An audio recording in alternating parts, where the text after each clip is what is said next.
Okay, thank you for joining me. And I know that it's often advised not to start with an apology, but those of you who found this stream have done extremely well. Facebook Live managed to essentially not connect today, so we have done some last minute moving about and streaming to Vimeo, and then Vimeo decided to have a few different settings attached to itself. So today is going to be casual. We're not going to be formal presenting. This is not educational. This is intended to be essentially a one-way conversation. I have taken in some comments and questions that some of you have had over time about what positioning is and how positioning works, and questions about it along the way. So before we begin, I will, those of you who may be tuning in late, this will be edited. I'll cut out all of my pauses and the ahs and the hems and try to make something more coherent out of it in time. So it will be available on demand if this works, and we will get the chance to do it all over again. So positioning, thank you for being almost as interested in the subject as I am. We're going to go through really and explain why I'm talking to you about this, and why maybe try and communicate some of the passion that I have for positioning. I've been involved with hundreds of different positioning projects over the years, and 25 years of really focusing and learning how to position pharmaceutical products. We'll touch on why I'm interested in the difference between positioning pharmaceuticals and positioning other products. But I think it's fair to say that I've been involved with the team and some remarkable clients in some of the industry's most successful positioning projects. And that sounds slightly hyperbolic, but I think we'll go on to show to you why, for example, a product like Opdivo here, which in its first year was remarkably successful competitively against a direct head-to-head competitor in a space that the world regards as full of data and objectivity and rationality. Opdivo outperformed Keytruda to a remarkable extent in its first year, and I will come on to talk about why I believe that is partly down to the positioning, because the products essentially were interchangeable.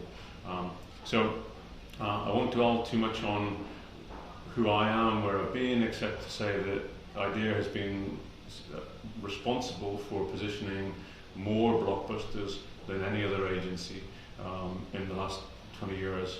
And if you look at our statistics this year, for example, we positioned 2 of the top 5 launches of 2018. We positioned 4 of the top 10 launches of 2017 and 5 of the top 10 launches of 2016. So, you know, we're talking from a position of strength. We think really hard about this. I research case studies continuously for both from the consumer environment and from the pharmaceutical environment to see what we can be learning and to continue to challenge the way that we think about it. So the first question is, what is positioning? And there is, of course, a classical definition, which is that this is the space in the mind of the audience that you want to occupy. But I want you to think about what that means. So our minds are full of a bunch of stuff. We tend to remember associations with products that are essentially given to us either actively or passively. So this can be based on our own experience of using the product, if we've ever come into contact with it. But let's think about what we mean by the space in the mind of the audience. We don't have a lot of room to think about the whole world of things we've got to get done every day. So the question is, does anyone remember a statement? And I guarantee you that no one watching this can recite a positioning statement for any of the products that you use every day. So the question comes, well, what is positioning, and if it's a space in the mind of the audience when they begin to think about you? it also needs to be in the heart, so not just in the head when they think about it. And this is where we like to talk about the idea of the product. So what is the idea of Avastin, for example? What is the idea of Cymbalta? What's the idea of Opdivo? And that idea is a much simpler form than the traditional positioning statement. So when we talk about positioning, we talk about something that people believe about your product. And it is a belief. It's not necessarily based on their experience. It's not necessarily based on how they've witnessed it and seen it used and all of the data that come with it. It's a belief. So first of all, it isn't the same as everything that they've been shown over time. So let's go on. We have this kind of comment here: positioning is not about what you can say today, but choosing what to be able to say in the future. So let's unpack what we mean by that. So positioning in its classic sense is traditionally thought about for a marketed product. In pharmaceuticals, you get the chance, of course, to decide what product is launched, to decide which endpoints, which patient populations, which segments, which approaches you want to take, and which words you want to use next to it.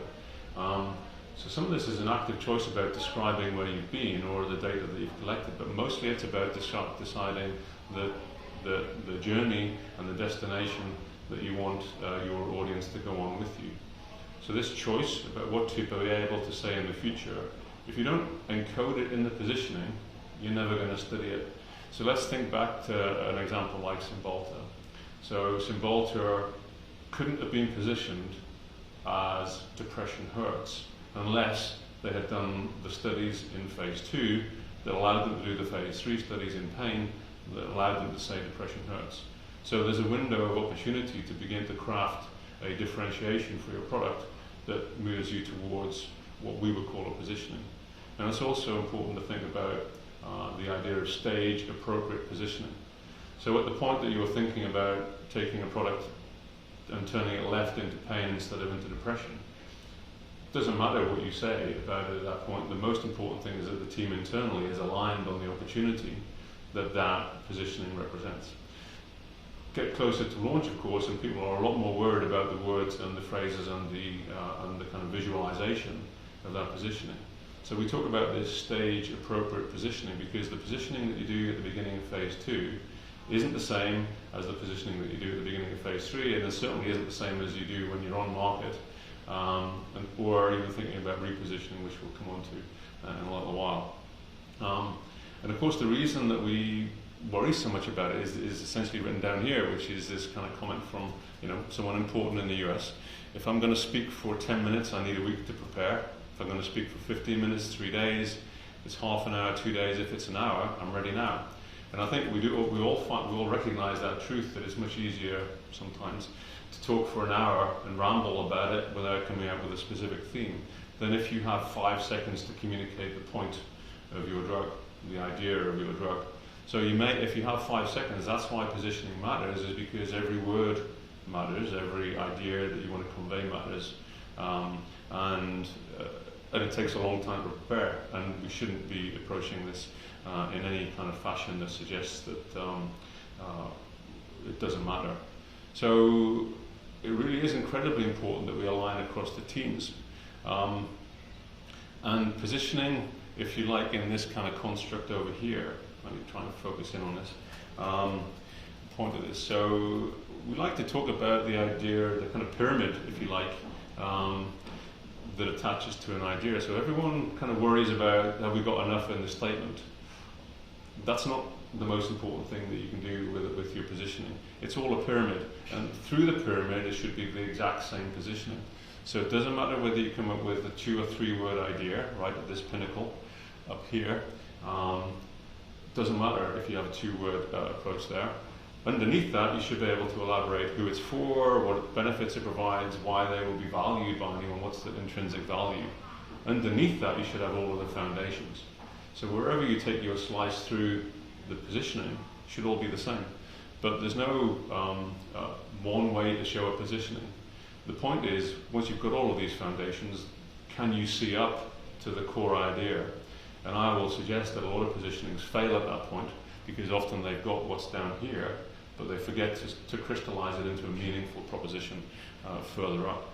So let's think about the way that I communicate our philosophy. So we need to find the most powerful thing that customers will believe about our drug. Now think about all of those components of the sentence. The most powerful thing that our customers will believe. So let's focus on the customer, because uniquely in pharmaceuticals there's a lot going on.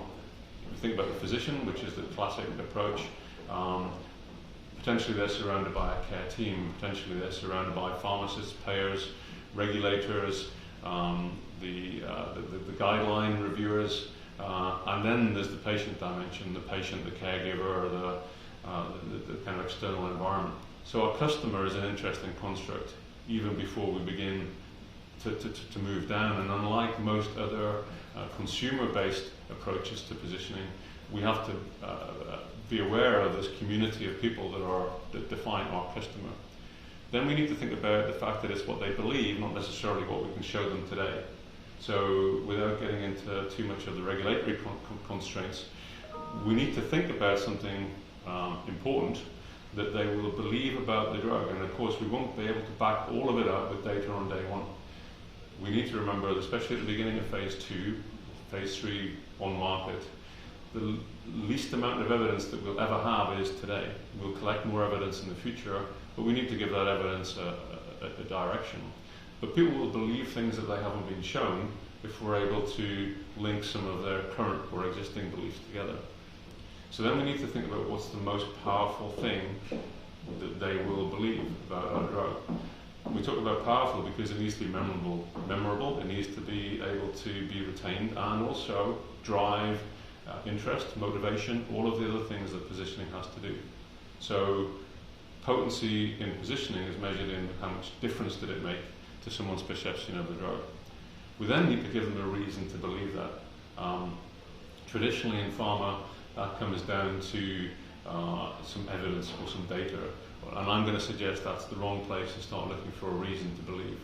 You may be able, use Lipitor as a great example, to leverage a class effect to your benefit. So if you can show that you're better at one of the surrogates within that class, you might be able to convince everyone that you're better at everything else. And let's unpack that Lipitor example. When you asked cardiologists at the time that the statins were a significant play, most of them said that they used products based on the outcomes that they provided. What Lipitor understood was that the early surrogate marker of effect for a statin was how quickly it lowered LDL within 30 days. So in owning that space, the LDL lowering within 30 days, which is all they ever did, they were able to have customers believe that that linked so tightly and firmly to the endpoints that everyone said that they were most interested in.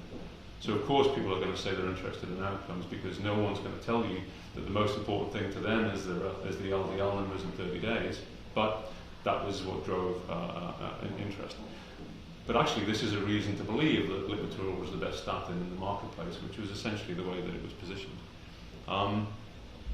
Then let's think about this next thing, so let me try and zoom in. We need to tell them where and how they should use the drug. It's really important for us to remember that our customers don't need to know anything about our drug. The worst that they can do is as well as they did yesterday. Yesterday, they got their salary, they continue to make patients happy. We're going to go in with a life-changing drug. We need to convince them that it's that. But we need to be talking about which patients and how and so forth, and really give them some idea of the segment that's going to benefit. Then you come to an idea philosophy, which is that you cannot get an insight from asking physicians what they want. And you certainly can't research positioning that way, because people don't know. They don't know what you can have, they don't know what your product might do. So we can't research our way to an answer. And if you've ever followed my articles, there's this interesting article which is, who do you ask when no one knows? So if you're launching a first-in-class product and you want to understand how best to position it, the question is, who do you ask about that positioning? So we'll talk about the difference between insights and unmet need and what to position. So we can't essentially go out and ask people how to position our own drug. That's our job. and we need to get better at doing it. But insights do come from watching reactions to new ideas. They come from showing people something that they didn't know they could have, and then potentially watching their reactions and listening very closely to what they say. They don't know what your drug can do. They certainly don't know what the drug would do if you put it into a different indication, into a different patient population, or measured a different endpoint.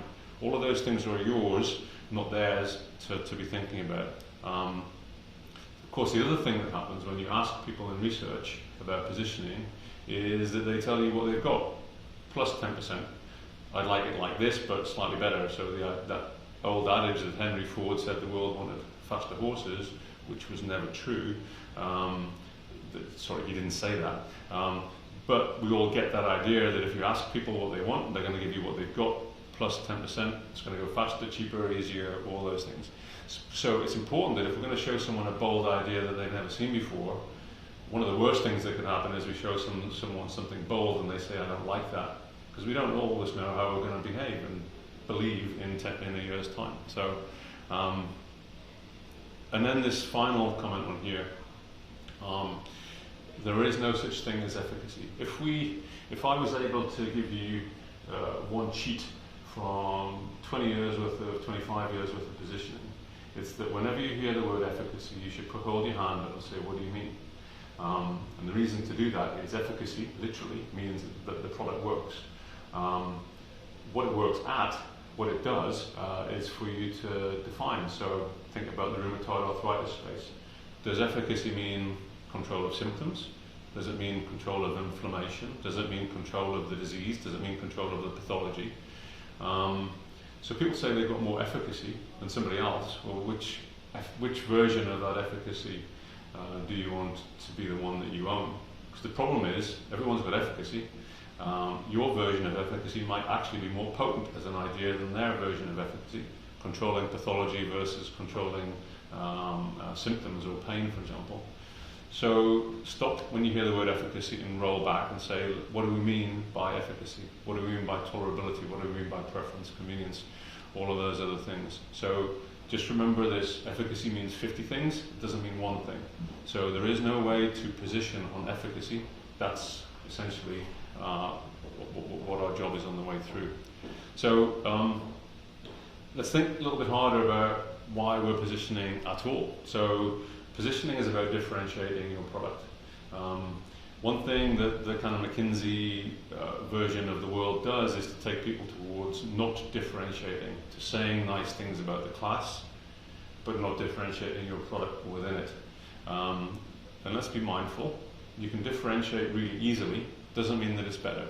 So we need to differentiate on the thing that matters most to our physicians. So it doesn't mean starting with the innate intrinsic differentiation of your drug, but it does mean that you have to think about how your product stops becoming a me too within its space. Me too, if you allow it, people talk about class effect all the time, it's a choice, it's not a fact. Rare that we've ever seen any class of drugs that all behave the same. You take atypical antipsychotics, they're more different than each other than they are like each other. So they're called atypicals, but it doesn't tell you anything about the antipsychotics. Same thing with RA drugs. You think about the way that they're described. Often they're described in this way that suggests they're a me too, or you take checkpoint inhibitors as an example. It's a choice, not a fact, if you allow that idea to explain itself. So what do we really need to look for when we're looking for opportunity? So positioning doesn't have rules. It's got craft, it's got discipline, it's got process, it's got all kinds of method, but it doesn't have rules. The most important thing that you can do in positioning is to learn all of the ways to do it and then look for one more way. And in the way that you begin to look for how is my product differentiated, you've got to do an awful lot of work. You have to start to explore the way that it works. So what is this mechanism of action?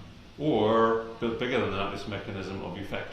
Because people talk about the molecular binding all the time because as if that's a mechanism of action. It's not. The mechanism of effect sometimes is a more potent way to look at it. Or it can be a mechanism of disease, or it can be the way that the pathology works versus the symptomatology. can be what those dimensions of efficacy are, because your product might be better at something that no one's measuring in the clinic at the moment, and you might need to begin to think about that. So you also need to think about sometimes positioning essentially provides an explanation for why you see what you see with the drug. So let's go back to Avastin and explore some of the things that are up here.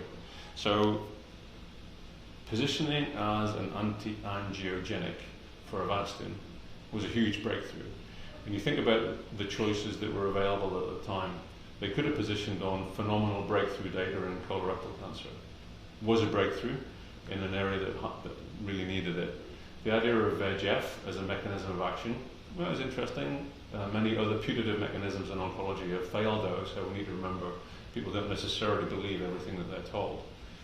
We needed to convince the world that it worked in combination, not just as a monotherapy, and that it made the partner better. Well, one of the ways to do that is to explain how it works. And the explanation certainly wasn't going to come from VEGF inhibition. The answer came from a story.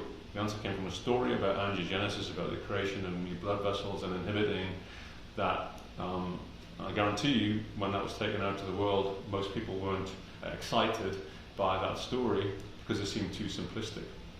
15 years later, suddenly it is the anti-angiogenic in a market where a lot of products are anti-angiogenic. Avastin owns that space. But essentially, if you think about why it's so potent, well, it explains why it works and it explains why people continue to use it, maybe beyond where it would naturally fit. So let's think about what people want and what they need, and the Opdivo example is a perfect example as well. You need to understand that your customer, the oncologist in this case, will tell you that they want biomarkers. Of course they will. But when it breaks down, they're still largely empirical. Their behavior will tell you that they would rather use a product in trial and error than wait for two to 3 weeks for a lab test to come back that tells them this is the right patient, especially in the presence of competition. So all of these things are places to explore. There's no rules. There's no one place that we would recommend to go, look, you've got to do the work, you've got to turn over every stone, really looking for how it works. But remember, our task, as we write here, is not to find messages that people can remember. We spend so much time looking at other people's research that says, let's test a statement and let's test this kind of long essay about how the drug works, hoping that someone can remember any of it. And I'll give you back that challenge from before. Who remembers a positioning statement? No one does. Our thought is you need to find an idea that they can't forget. You think about Volvo and safety, you think about Nike and the way that it positions itself on this irreverence. The idea of the anti-angiogenic or depression hurts or the weekender for Cialis, or those things, that idea of the drug can't be forgotten once you've heard it, internally, externally, and it should drive all of the behavior that comes from that. So not messages, ideas that people can remember. And then think about this kind of construct as well, this kind of idea that there is intrinsic differentiation within your product, within your molecule. But then you get to the other stuff, the kind of choices that you made along the way that led you to your product. And the product is not the same as the molecule, and we should resist the idea that we talk about Avastin as bevacizumab, for example, because, or cymbalta, duloxetine. Your brand is your brand. It's a product, it's a choice that you made to differentiate. And you may be looking at indication, regimen, formulation, dose, place in therapy. There's 100 different variables that can define a product, and it's a product of all the choices that you make along the way. How do you guide those choices? What's your framework that really guides uptake? And then the externalization of that is really the brand part of positioning. So it comes this way around. The molecule comes first, naturally. The product choices that you make come second. The externalization of that comes third, and the positioning absolutely fits into the creation of your product, and then into the brief and the framework that your brand gets. And it should be tight. You don't get to go to Apple and start to play around with positioning, because it matters. People can't just make their own minds up, and certainly agencies can't make their own minds up about what the positioning is. It's tight enough, descriptive enough that we can do something with it. So let's think about the, actually I don't know whether you can see this, I'm trying to control the image. We love this image partly because it kind of illustrates this idea that, while everyone else is looking at this fake rabbit, that there's one dog that's seen the real meat and is often pursuing it. So I think it's, we often get this question when we begin positioning, is first better than best in class? And that's not really the question. The question is, what's the real opportunity? Could you take your class somewhere else? Could you begin to see the real meat in another place? And you look at some of the examples that we've described. Great products sometimes begin their positioning in phase 2 by exploration of endpoints that matter, patients, to physicians, that no one else began to look at. Creation of new scales. If you're going to create a scale that you're going to use in phase 3, then you need to have done it in phase 2 in order for it to be validated and begin to track it in. So we talk about this kind of runway of opportunity to get into making a meaningful difference in positioning. Where is the real opportunity for your product? Think about the indication choices, your life cycle choices, your sequence of launches, and then begin to move it on. So I want to address some of the questions that we got when I mentioned that we were going to do this. So how early is too early and how late is too late? So probably you've seen from the conversation already, how early is too early? It's never too early to think about positioning a product. Even if it's a notional product, even if you have a target opportunity profile, you still need a positioning within your landscape and the customer landscape to drive that choice. So you can position when you've got no product.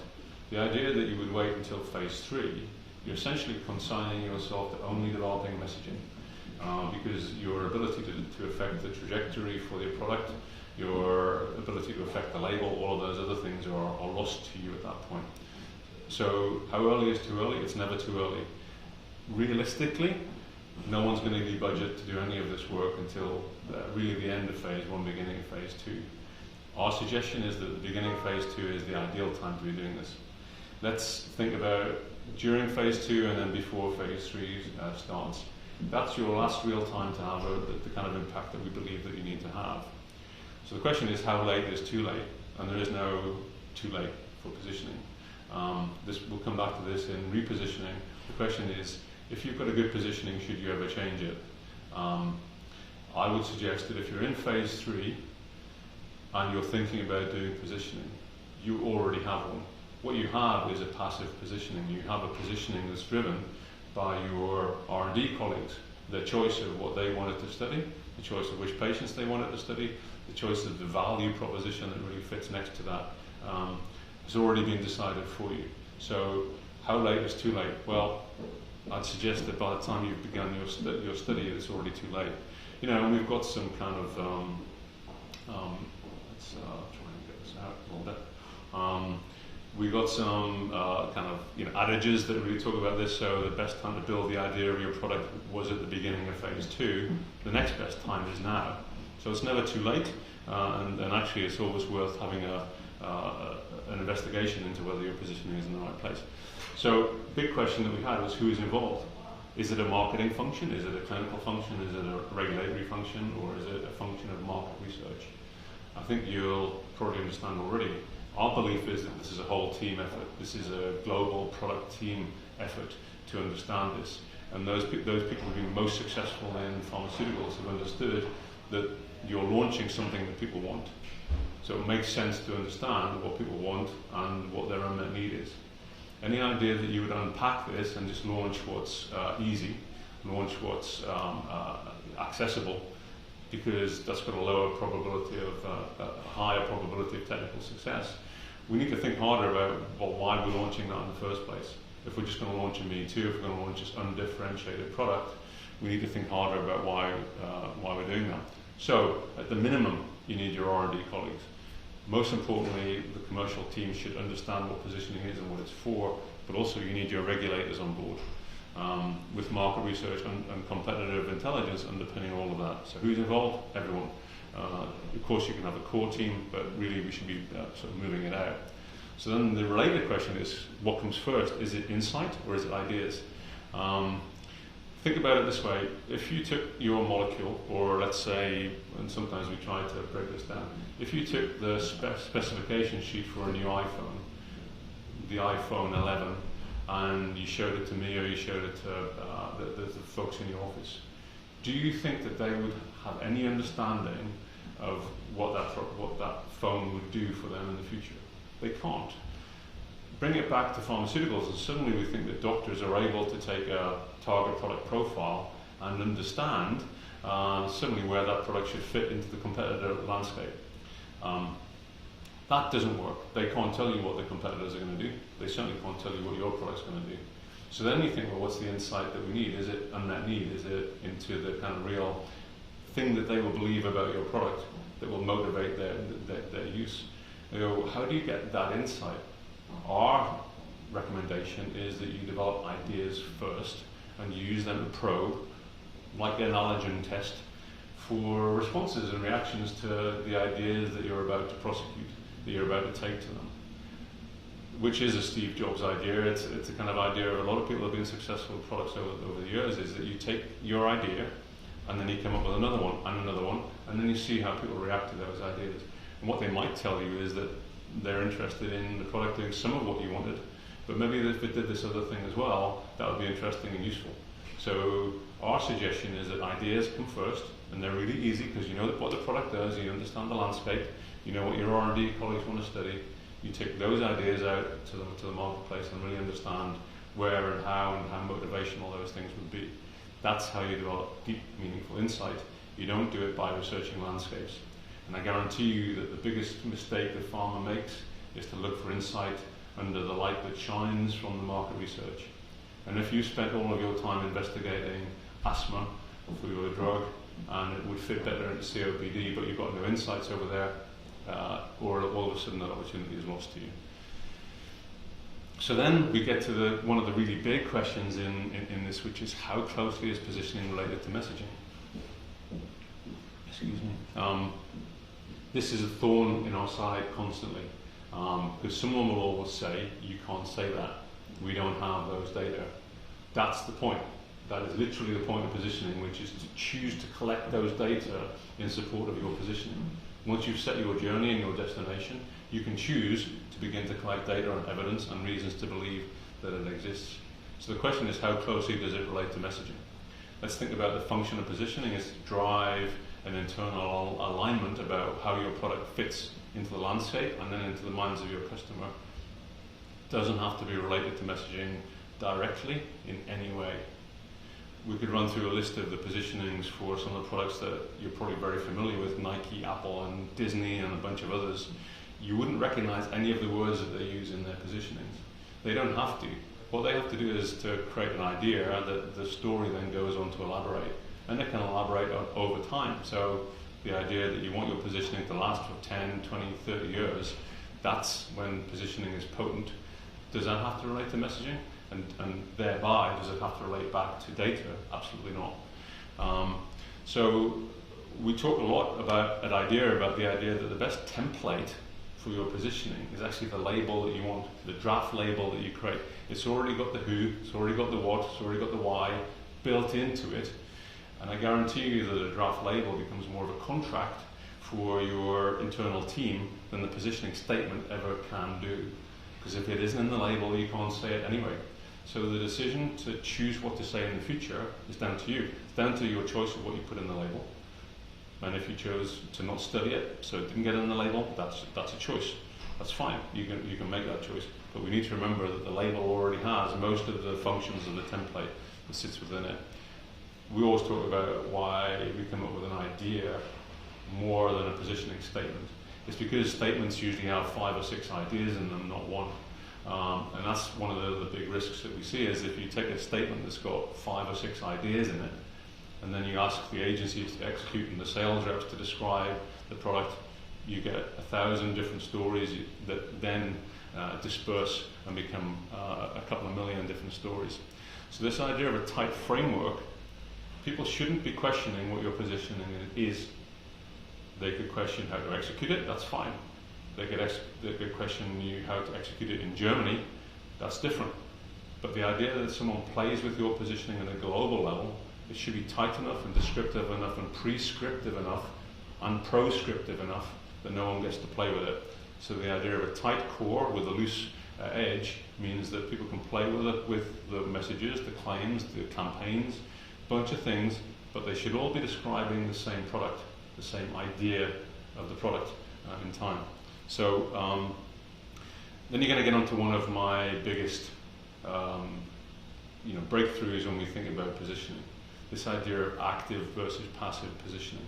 And you'll understand some of why I have an issue with the way positioning is researched within pharma. So there's two ways of doing things. One is that you can take some data, some putative data, some prospective data, and you can go to your audience and say, what do you think of this?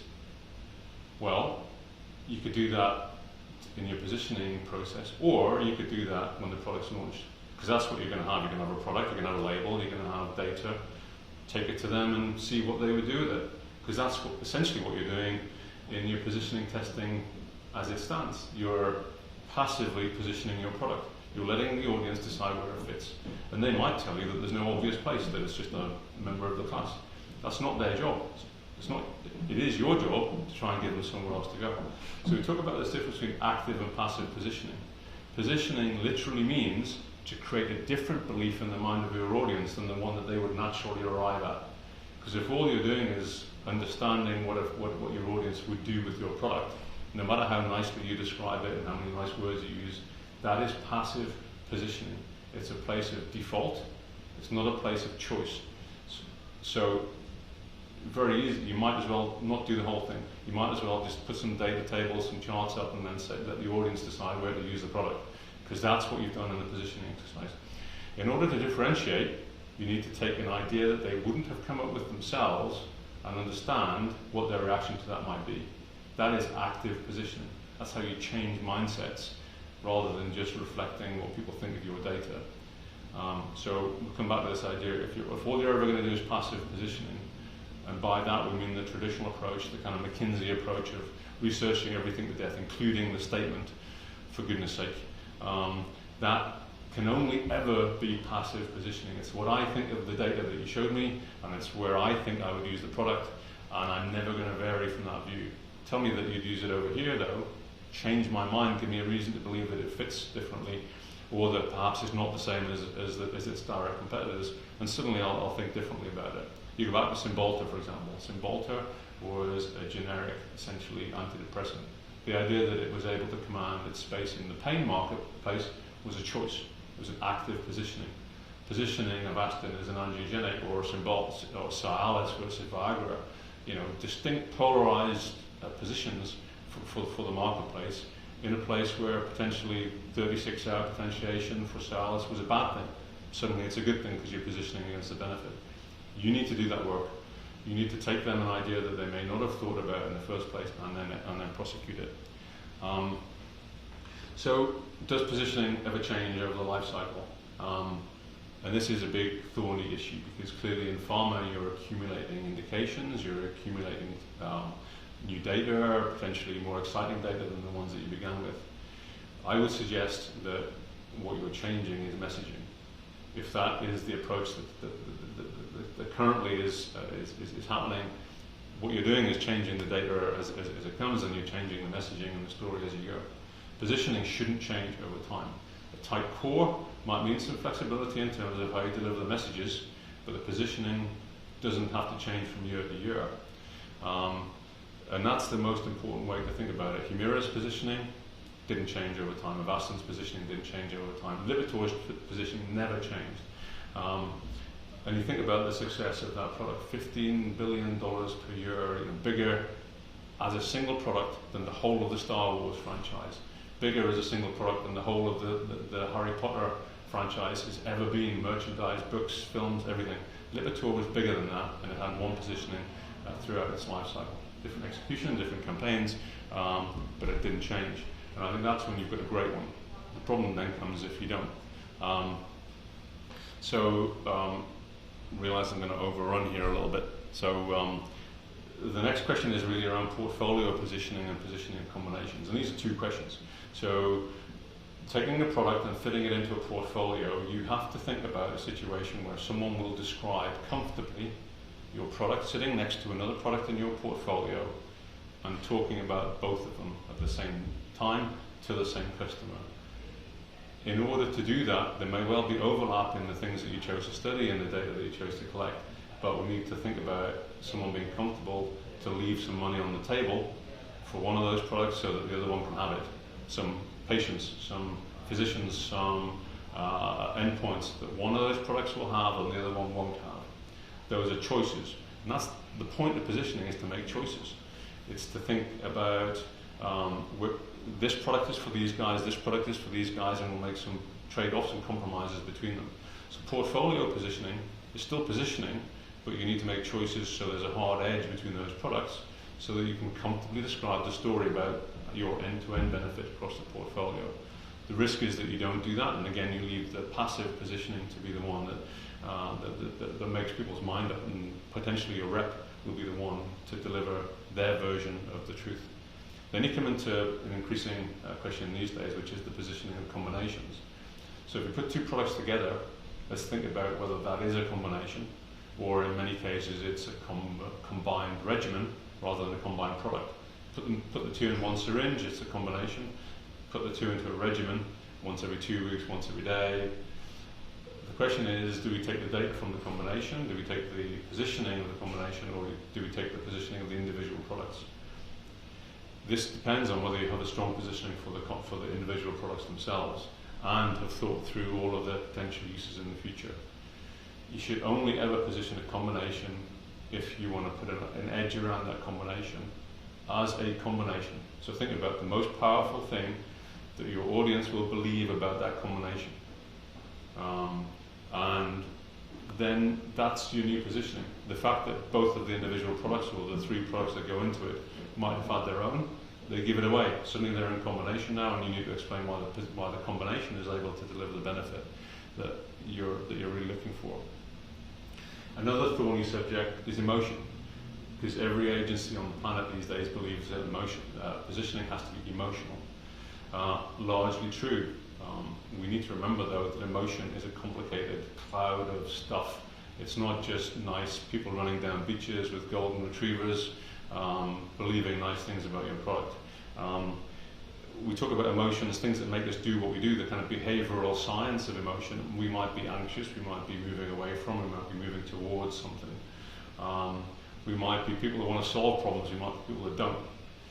Really, the most important thing with emotion, and it's one of the tools that you play with, is to see whether it's possible to position on emotion. Is that what drives your audience? And if your product can link to that emotion better than anyone else's, you've got a great idea to begin to test against all of the other ideas. So emotion has a place, but we need to understand which emotions and whether they are negative or positive emotions that we're playing with, and begin to understand how we might motivate our audience to believe something about us. The problem in pharma is you think about that cluster of audiences that we've described before, and you think about the emotions of all of those people. Suddenly you've got a physician and a patient that might be differently motivated to seek to use this product, but we should be having one positioning that really drives uptake between both of them. So if it comes to something that's highly motivating for physicians but not for patients, what do we do with it versus an idea that might be driving the attitude of both? Well, we might need to give that idea away, because positioning on emotion is a dangerous, unstable place to go. Pharma does it all the time, and we've seen the benefit of that, which is horribly positioned products, where we're all talking to benefits and uplifts and this kind of idea of a benefit ladder. I'm just going to draw on this whiteboard quickly. People talk about the benefit ladder a lot, and the idea traditionally has been that you take your product down at this point, and you start to ladder up from features to benefits. The problem at that top end of the ladder is that the benefits all end up with saving the planet and playing golf. They are typically undifferentiated, because by the time you get the higher order benefits, there aren't very many of them. Feeling happier, feeling more fulfilled, all of those things that are higher order benefits are what end up in campaigns all of the time, because that's natural. Our hypothesis is you should start from the benefits and work down to your product and find the benefit that's most closely connected to your product and own that one. Because at that point, suddenly you're in a place where you're differentiated and can do something about it. The biggest risk is that you end up in this place where you're trying to own happiness, or you're trying to own confidence, or you're trying to own the same thing that not just other pharmaceutical products are trying to own, but so is their Volvo when they drive home, so is their washing powder when they get there, so is their TV. This idea that you're doing better for patients, well, you need to think about their role in the game too. So emotion is a highly loaded place to play, and we need to be careful in using it as part of our armamentarium. So I'm going to run quickly through, so I see time is escaping us, similarities and differences in positioning, disease, product, company, competitor. You've probably got some idea about on the way. This question about positioning across different customers. Think about what we've said. It's a cluster of customer that we're positioning against. The question suggests that we should be thinking about different positioning across different customers. I'll tell you, that's impossible. You need to think about the same positioning across all customers. What the question typically means is, do we use the same messaging across different customers? The answer is no. That's entirely fine. Messaging is not the same as positioning. Positioning should be the same because you don't want to try and remember who you last spoke to. Patients come to congresses these days, they listen to the same information and the same data as everyone else does.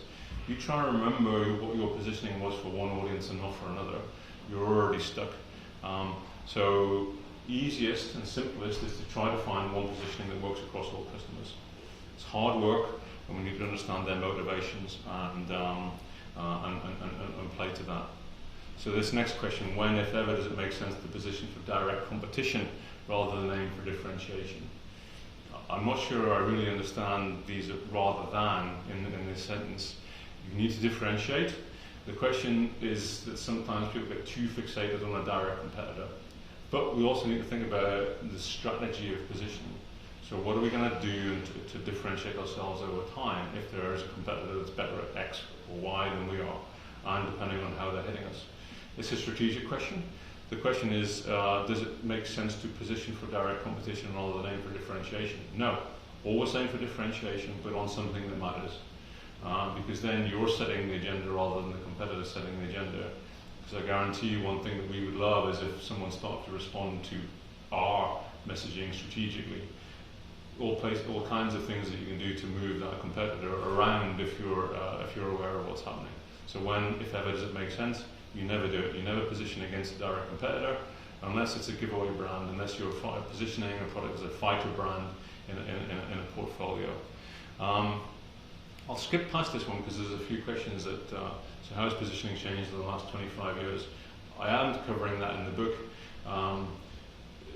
At the core of that, the idea of positioning isn't a very old one. Companies haven't been doing it for a long time, but of course there were some pretty successful products before recent Trout published their book. But this one specifically talks about primary care medicines, that's more specialty-oriented medicines. People think that specialty is different than primary care. It's not. They're still humans, still people who need to believe something about your drug. And even more importantly, in specialty, they may not have all the evidence that they need to make a decision in your favour. That's when positioning makes a difference. If you're the only product in your class, great, you can be successful without anyone else coming in, especially if you're a breakthrough. Positioning makes a difference when that's not true, which is true for most of us. But I'll cover that more in the book.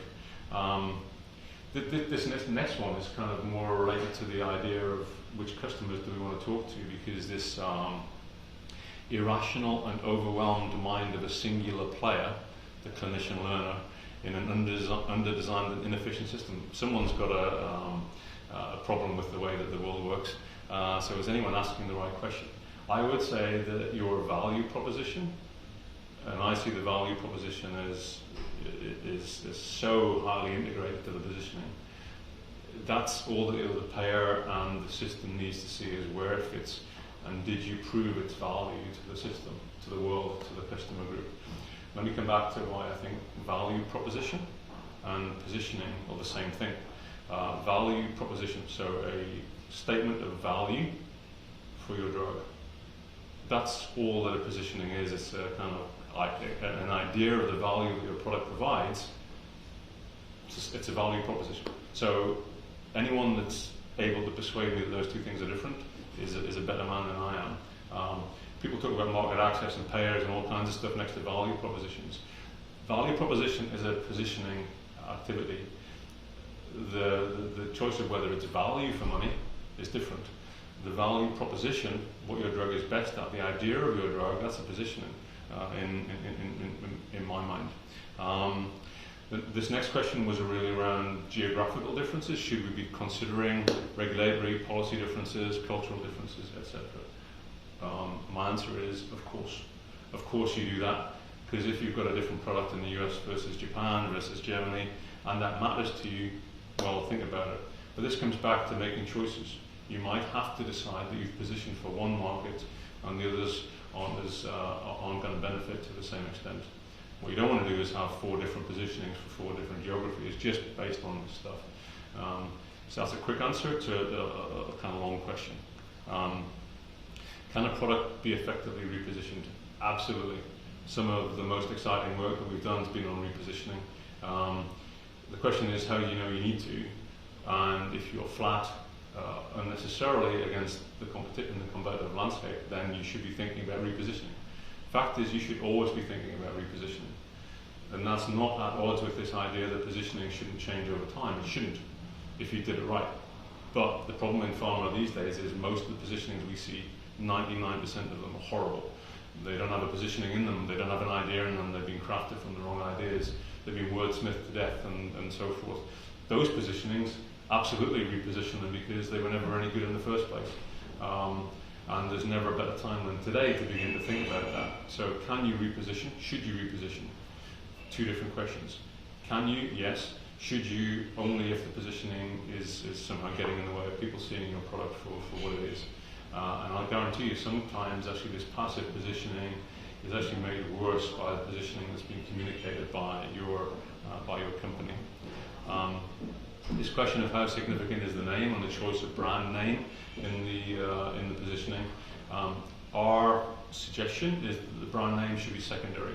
Choose your positioning and choose a brand name. Because otherwise the brand name by the people that sell those kinds of things will be predicated on strength or potency or power or friendliness or those other things. So is every soap powder and car. So those names will come off a shelf that just suggest those things. If you've got an exquisite positioning, that often leads to an exquisite brand name. You think about a product like Abilify, what would you give to have a name like Abilify within a marketplace where it plays? A positioning that drives a brand name is way more successful than a brand name that drives a positioning. So this question on positioning versus segmentation, there is no way of separating those 2 things. It's chicken and egg. Literally describes the situation that we have here. How could you segment unless you know your positioning? How could you position unless you know the way that it could segment? This is where you have to come up with hypotheses and ideas and find out how they interact with your marketplace. Do it that way around, it gets much easier, because if you start with segmentation, I guarantee you'll end up never being able to answer the question about which segments you should be targeting, because there is no right answer to that. Because some of your ideas, your hypotheses might change how the market segments. Once you drop your positioning into a landscape, the market should segment differently than it did before you brought the idea in. So the idea that there is a segmentation that is invariable, that's inflexible, that will never change. So many of the rules of segmentation are, the first one, for example, would people be prepared to move from one segment to another? That already tells you that you can't start with segmentation as a way of trying to understand positioning. This next question, which is a long one, and I don't know whether you get a chance to read all of that. Organizations still get it wrong. So how do you bring an entire organization around the importance of positioning early? That's partly what I'm trying to do here, is just to try to get people to understand that it matters. And it's not just a positioning statement that matters. And why it matters is that your clinical guys should be studying your positioning into the label, and then they should be studying it into the sequence of launches and lifecycle management on the way through, into the value dossier, into everything that they do.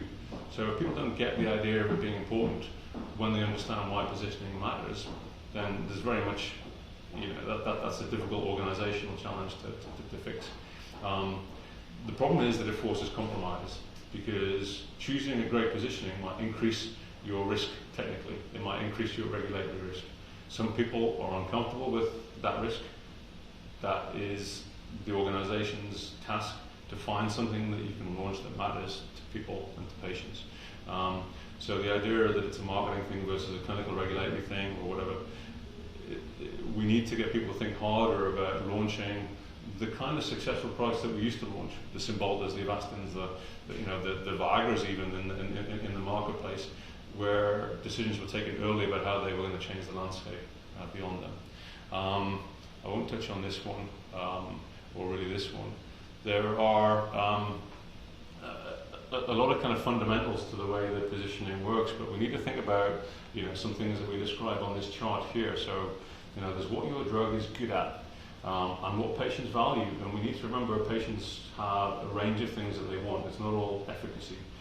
We need to think about terms that we use. You think about oncology, for example. We use PFS and OS as if they were meaningful to people.